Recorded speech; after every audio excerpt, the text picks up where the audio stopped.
Now, this morning, our reporters are scattered across the country, giving you a glimpse of the severe impact of poor service delivery on South Africans, from the non-maintenance of buildings and potholed roads to being unable to get the most basic of services such as water and electricity. Reporter Nqobile Madlala is in Orlando East, where the residents haven't had electricity for the past 9 months, and she joins me now. Good morning yet again, Nqobile. Earlier when we spoke, you had a community leader there actually going to make such allegations that the councillor was a no-show. The councillor in that particular ward was actually more focused with being elected into leadership, not necessarily actually addressing the situation or issues of the people that he is going to lead or actually service. Yes, that's right, Fundo. They said a lot, and they're really unhappy. You can see from the community. I mean, to be without electricity for so long, and also still have to continue to ask for help and not get help when there are leaders and people that are elected into that position. Very, very disgruntled community here. But I want to show you just the severity of the situation still, Nomfundo. You're seeing a family here, Serifutse family. Serifutse family here, Nomfundo, and Umkhulu is over 60 years old and he has had stroke.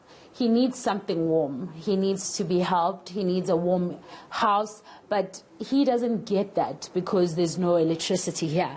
But of course, we're going to speak to Umala to just give us an idea, Mama. I mean, it's been the difficult time for your family. You were telling us earlier on, ukuthi izinto ezifana nokuthi wenze parish kukhona. Awusixoxele nje mama, affecta kangakanani la?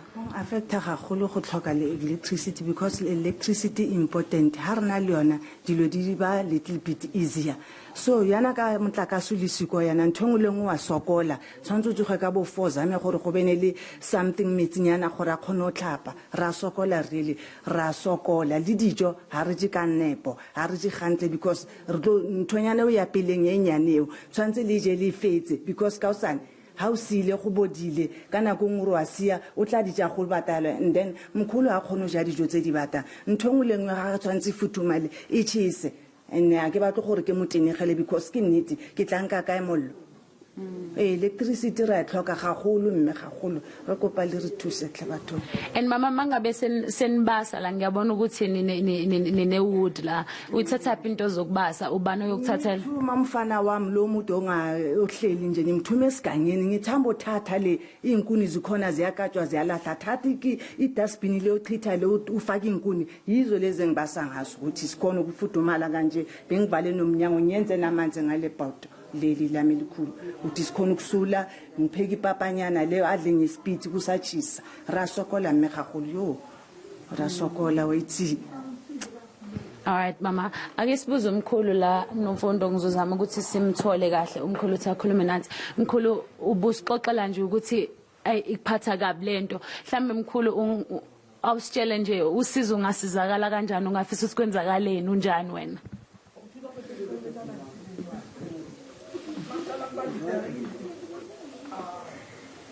How are you feeling, Mkul? I'm feeling bad because I'm feeling enormous. That's it. I'm putting on a coffee. So I will put on coffee. To have a cup of coffee. Yeah, excellent. It's very important. Man, this time next, can't get any coffee. I'm cool. Well, Nomfundo, just Mkulu explaining to us there that he can't even have coffee, which is very important to him in the morning because that's how he has to start his day. He needs something that is warm, and also he needs assistance. I mean, we heard from Umama just explaining to us that they can't do things like porridge.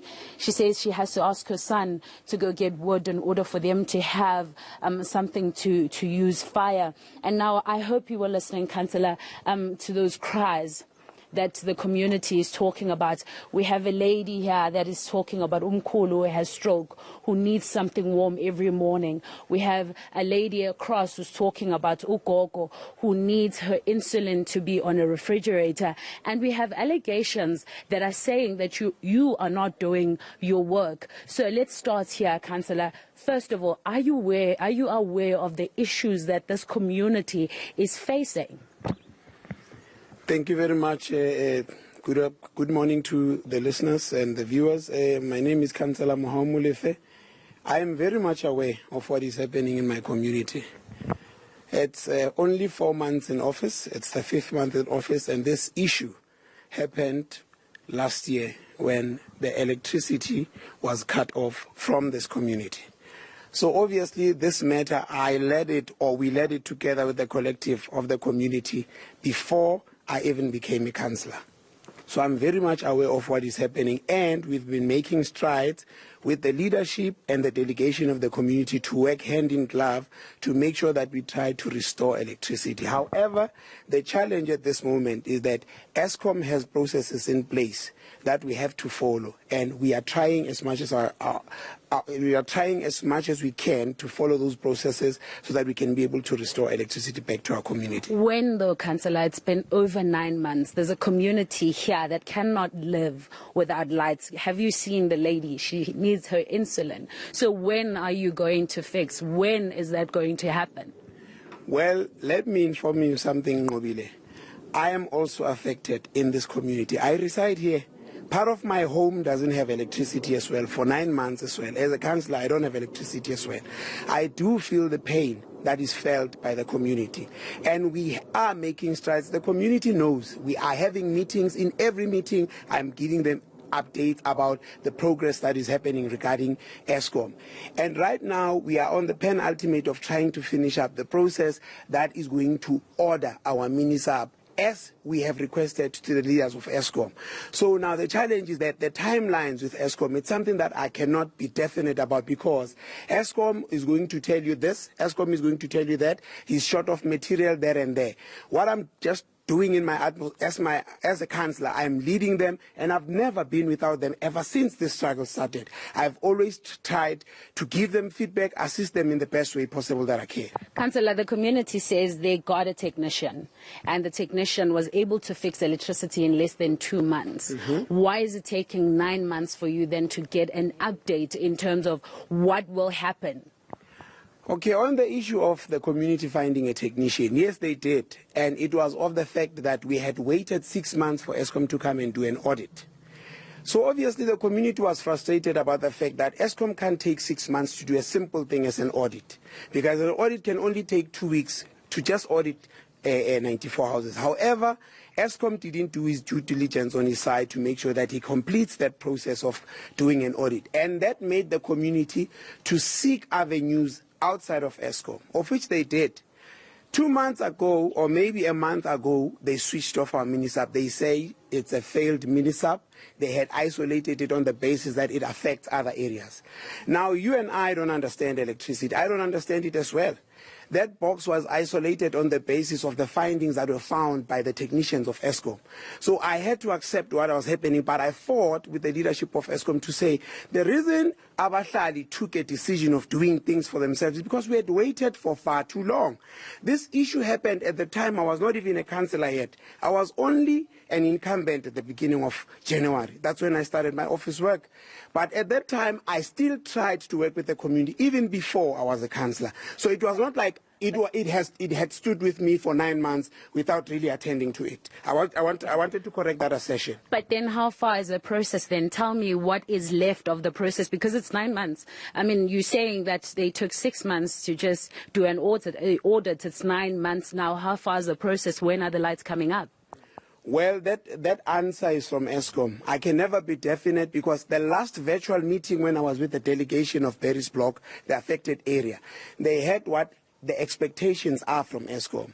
We have been given forms to agree to a deferred payment arrangement that was asked by Eskom so that he can order our mini-sub. And we are in that process. Most of members of the community have received the deferred payment arrangement forms. And I was the one with the delegation and the leadership who fought for that thing because they wanted us to pay cash. But we said we don't have money, the community doesn't have money, we are not employed, we don't have the resources to pay that money cash. So how much is expected from the community? No, the deferred payment arrangement is 6,050 rands. However, ESCOM has, in our Soweto Councillors Lekgotla that we had at Sophie Masite last month, we had agreed in principle with ESCOM that people don't have 6,000 rands in cash. However, they can be able to subsidize that money on a monthly basis to pay 500 rands until the debt is finished. And we did come to terms with ESCOM because we had asked ESCOM that if you are able to make a concession in Deep Kloof Zone 3, then make it parallel even to other communities because there's no one who has that money to take out cash. We have people who are unemployed, we have our children and our brothers who are unemployed, and we don't have that money. So we are in that process. Right now, we have given the whole community the copies to go and first pay the 500 rands that is expected by ESCOM as part of the deferred payment arrangement.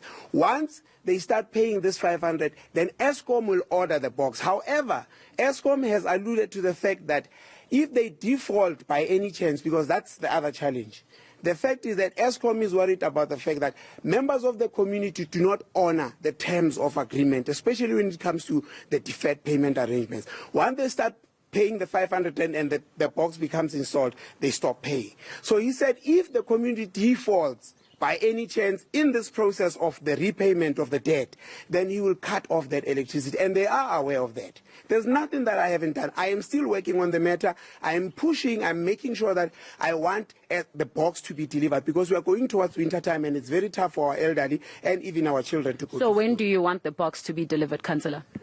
Obviously, I want it to be delivered ASAP. However, I do not control ESCOM Ngobile. ESCOM has processes in place and has procedures in place. I have to push ESCOM as per our arrangement that if the community starts paying the minimum of 500 rand, as we have agreed, especially those ones who know themselves that they haven't been buying electricity for a long time. And then once we start paying, and I take those forms to ESCOM, and then we proceed with the ordering of the box. Once that process, then the pressure will be on ESCOM, not us. So our position right now is that the community must fill the deferred payment arrangement forms, start paying the 500 rand that was requested as part of the arrangement of the payment, and then from there we'll take it from there. So have you done a follow-up with the community so far, sir? At the moment, I haven't done a follow-up in terms of giving them the feedback, but right now the forms are with them. The forms of the deferred payment arrangement are with them. They have to fill them. Once they fill them, then they have to go and pay. Then after paying, then they bring them back and say, Councillor, we have paid. Then I take them and I take them to ESCOM. And then ESCOM starts ordering the process of the mini-sub. All right. Thank you very much. Councillor Mohau there, speaking to us. Mohau Malefe, he's the councillor of the ward, speaking to us about that issue on Mfundo we were speaking about. The community said that he did not care about what is happening here, but he says that he begs to differ. He says he's been in these meetings and he needs the community also to take its part. But as to when the solution will be, it seems like it's something that we don't have yet. He's saying that it all lies on the hands of the community and when they pay the money. But of course, like you heard, Nomfundo, he hasn't yet done a follow-up, but he says he's on top of it. All right, Nobile, we'll leave it there for now, but it is an interesting question as to where some of these community members would find even that 500 rand per month, because most that you have interacted with are pensioners. So losing 500 rand is a lot of money at any point during the month, but we'll leave it there for now. That is Nobile Madlala out in Orlando East. Now,